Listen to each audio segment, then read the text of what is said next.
Welcome back to Kansas City. Today, we're going to talk about something that you probably already feel as a business owner. We're going to talk about something that you dread every year if you're in a traditional type program, and that is this conversation with your health insurance broker.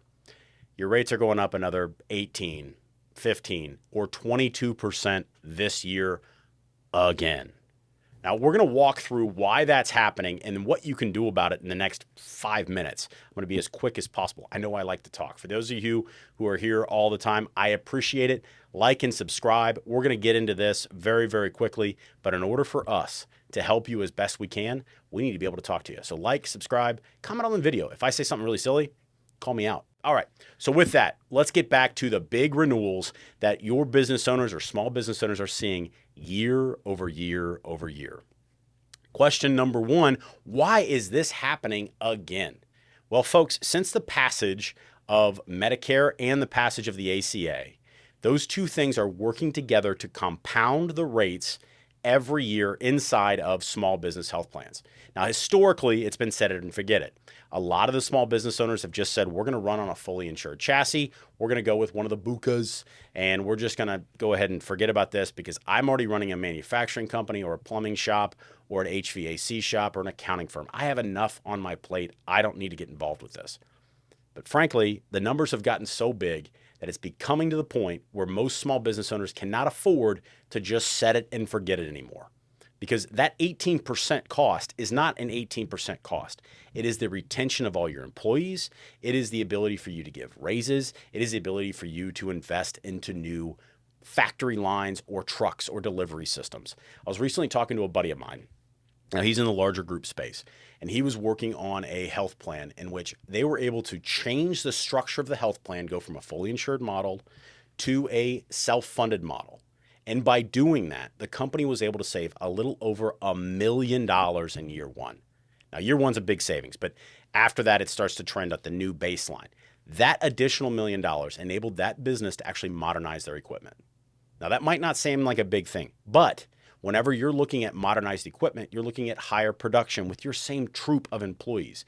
You're looking at keeping the people who've been going to work with you and for you for decades a little bit happier, a little bit healthier, and a little bit better covered.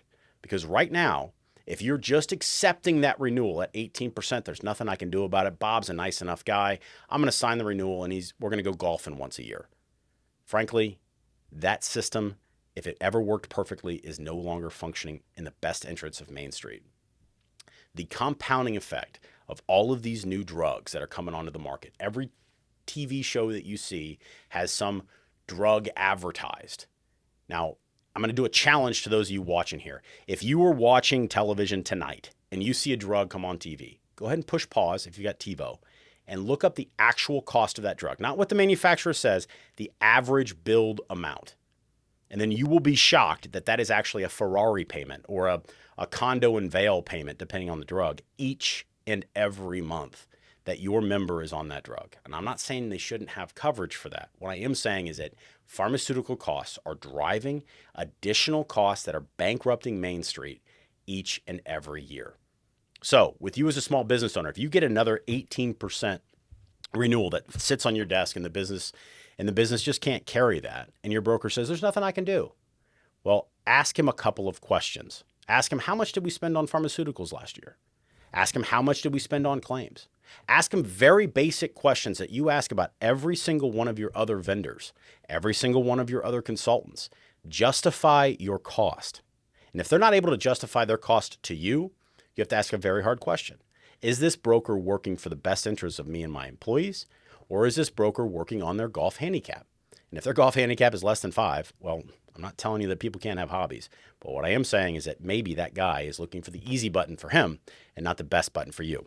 With that, the solution here is not blindly signing another fully insured renewal. Now, it may be the best thing for your troop of employees, but what you should be doing is evaluating all of the other opportunities. And because this pain has become so paramount in small business owners' minds, the amount of other opportunities, other plan designs that are out there has exploded. Now, one that's been around for decades is one that is generally referred to as level funding. Level funding is a self-funding operation with a bunch of widgets on it. But if your business has not explored this in the past, it is worth it to explore. Now, not all players are created equal, so make sure your broker's doing the work. But realize if you don't ask your business owner, realize as the business owner, if you don't ask your broker to actually do the extra work, he's going to take the easy route. Humans are humans. We want to take the easy way, but the easy way is almost never the right way. So have them go out, do the extra work, do a level funded plan, look and see if you can't reduce your cost by 10, 20, 30%. And in doing so, don't think about it like a 30% reduction in your monthly cost. Think about it like the ability to actually go out and give your employees raises. Think about it like the ability to actually modernize your plant or modernize your trucks.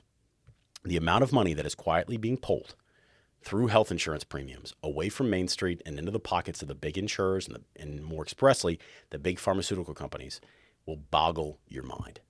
So 2 big things. If you want to check this out, if you want to see which plans, in my opinion, are a little bit better than others, we do have a calculator. You can jump over to that and you can start to see your situation. It doesn't work everywhere, but the more you know, the more you can actually plan and build a better future for your family of employees. Because at the end of the day, small business owners, in my opinion, are better than big business owners. We care more about our employees.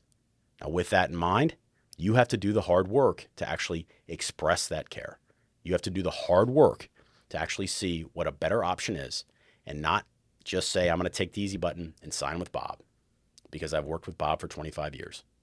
The answer to the future is a different solution than the past, because if you keep doing what you've always done, you'll keep getting the results you've always gotten. That's not rocket science, but it is the truth. So check it out. Keep fighting for your employees, keep fighting for Main Street, and have some fun out there. All right, we'll see you in a bit.